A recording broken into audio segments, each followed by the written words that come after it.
নমস্কার, আমি প্রিয়াঙ্কা। সবাই কেমন আছেন? সবাইকে গুড মর্নিং জানাই। আজকের একটু তাড়াতাড়ি ঘুম থেকে উঠে পড়েছি। এখন প্রায় 6:30-35 মতো বাজে। আর আমার বেটু তো 5টা থেকে উঠেই খেলা শুরু করে দিয়েছে। দেখুন, তাণ্ডব শুরু করেছে 5টা থেকে উঠে। এবারও একটু পরেই ঘুমিয়ে পড়বে। আমি একটু তাড়াতাড়ি উঠেছি বলতে, আজকের ছেলের ভ্যাকসিনের ডেট আছে। ওর 7 মাসের ভ্যাকসিন। ওটা দিতে নিয়ে যাব 11টার সময়। ডাক্তার টাইম দিয়েছে 11টায়। তাই তার মধ্যে আমাকে সব কাজ সেরে ফেলতে হবে। ওর খাওয়া দাওয়া, আমাদের দুপুরের রান্না, আমি আর ভাবতেই পারছি না। আজকের প্রচণ্ড কাজ আছে। তাই তাড়াতাড়ি 1 কাপ চা খেয়ে নিচ্ছি। ও খেলা করছে করুক, ও একটু পরে ওর পাপা ওকে ঘুম পাড়িয়ে দেবে। এখন খেলার মুডে আছে, ঘুমাবে না। ওই 7:30 পৌনে 8টা নাগাদ ঘুমাবে। ওকে এখন একটু খাইয়ে, মানে ওই ব্রেস্ট মিল্ক খাইয়ে ঘুম পাড়িয়ে দেবো। তারপরে ও উঠবে তখন খাবার খাবে। আমি এখন ওকে ঘুম পাড়িয়ে রান্নাঘরে যাব। দেখুন হাতে নাকের ড্রপটা। এইটা যে ওর কি প্রিয় আমি কি বলবো আপনাদের। যেখানেই পড়ে থাকুক ও ঠিক তুলে নেবে। চা খেয়ে এবার ছুটলাম রান্নাঘরে। এসে ঝটপট একধারে ভাত আর একদিকে মাছের ঝোল বসিয়ে দিয়েছি। আর কাল থেকে একটু কুমড়োর তরকারি আছে, ওটা দিয়েই দুপুরে খেয়ে নেব। এত কাজের মাঝে আর কিছু রান্না করতে পারলাম না। ওটা ফিরে এসে গরম করব। আর এদিকে ছেলের জন্য দুপুরে যা খাওয়াবো সেটা কেটে রেখেছি। তারপরে ওকে ব্রেকফাস্টে আজকে সুজি দেব। সুজিটা আর খেজুরটা একটু সকাল থেকে ভিজিয়ে রেখেছি। তাহলে কী হয় বলুন তো, একটু নরম হয়ে যায়। নরম হয়ে গেলে একটু তাড়াতাড়ি হয়ে যায়। দাঁড়ান, একবার বাড়ির ভেতর থেকে দেখে আসি ওর বাবা আর ছেলে মিলে কী করছে। দেখুন, ও এখনও ঘুমোয়নি। হিসু করেছে মনে হয়, ওর বাবা ওকে চেঞ্জ করিয়ে দিয়েছি। আর ও এখনও খেলছে। তারপর তাড়াতাড়ি করে আমি রুটি আর চা খেয়ে নিচ্ছি।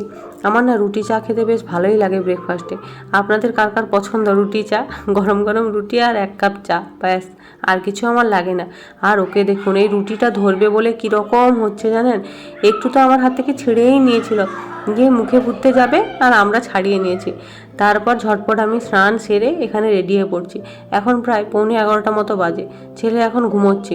আমি আগে রেডি হয়ে নিই, তারপরে ওকে তুলবো।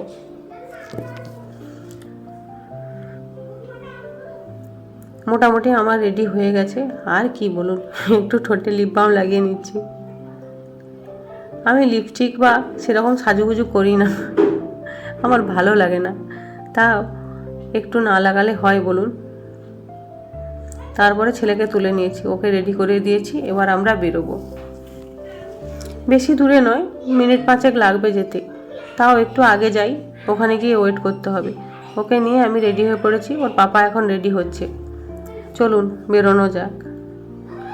আমরা বেরিয়ে বাইরে দাঁড়িয়েছিলাম, তারপর ওর পাপা বেরিয়েছে। এবার ও গাড়িটা বের করলে আমরা বেরিয়ে যাব। এই গরম, আজকের ওয়েদারটা না একদম মেঘলা হয়েছে, তাই প্রচণ্ড একটা গুমট হয়ে আছে। একদমই ভালো লাগছে না, প্রচণ্ড গরম লাগছে। কি করব বলুন, বেরোতে তো হবে। এইদিকে দেখুন, ও গাড়িটা বের করে নিচ্ছে।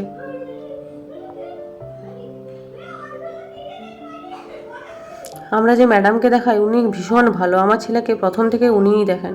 তারপরে দুপুরে স্নান খাওয়া করে ঘুমিয়ে পড়েছিলাম। আর সেটা দেখানো হয়নি আপনাদের। সন্ধেবেলা মোমো খেতে ইচ্ছে করেছিল, তাই একটু মোমো অর্ডার দিয়েছিলাম। প্রায় 1-1.5 বছর পর আজ মোমো খাচ্ছি জানেন। আস্তে করে খুলছি, ছেলে ওদিকে ঘুমোচ্ছে। সাড়া পেলেই উঠে পড়বে, উঠে চিৎকার ফেলাবে। এখন জানেন তো, আমি কিছু মুখে বললেই, মুখ যদি নাড়া দেখে ও কান্না শুরু করে দেয়। ও কি বোঝে ওই জানে, মুখে দেখলেই কান্না শুরু। পাপা মুখ নাড়লে কিছু করে না, আমি যদি একটু মুখ নাড়া শুরু করেছি ও কান্না শুরু করে দেয়। কি যে বোঝে। মোমোটা দেখে না আমার জিভে জল চলে আসছে। দুটো প্যাকেটে 5টা 5টা 10টা ছিল। আমার বর 2টো খেয়েছে আর আমি 7টা খেয়েছি, ভাবতে পারেন। রাতে আজ আর কিছু খাবো না, ব্যাস ওটাই খেয়েই হয়ে যাবে। আমি একদম মোমোর উপরে ঝাঁপিয়ে পড়েছি, কোনো দিকে তাকাচ্ছি না। এখন মোমো খেতে আমি খুব ব্যস্ত। আর মোমোটা কি টেস্টি লাগছিল কি বলবো। অনেক দিন পর খেয়েছি তো, তাই বোধ হয় এত স্বাদ।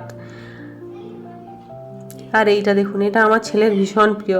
ওকে খাওয়ানোর সময় এই ডুগডুগিটা দেখাতে হয়, আজ ঢোলকবালা। এটা আমার মা, মানে ওর দিদু ওকে কিনে দিয়েছে। ওটা দেখে দেখে ও এখন খাবে। রাতের বেলা ওকে তাড়াতাড়ি খাইয়ে ঘুম পাড়িয়ে দেব। ভ্যাকসিনে ওর কিছু প্রবলেম হয়নি, আসলে পেনলেস ভ্যাকসিন তো, তাই ওর কিছু প্রবলেম হয়নি। এই দেখুন, এদিকে ওকে খাইয়ে দিচ্ছে, ও ওটা দেখতে দেখতেই খেয়ে নিচ্ছে। যা হোক, 2 চামচ খাবে, খেয়ে ঘুমিয়ে পড়বে। ভিডিওটি ভালো লাগলে অবশ্যই লাইক শেয়ার কমেন্ট করবেন। দেখা হচ্ছে পরের আর একটি ব্লগে। ভালো থাকবেন, সুস্থ থাকবেন।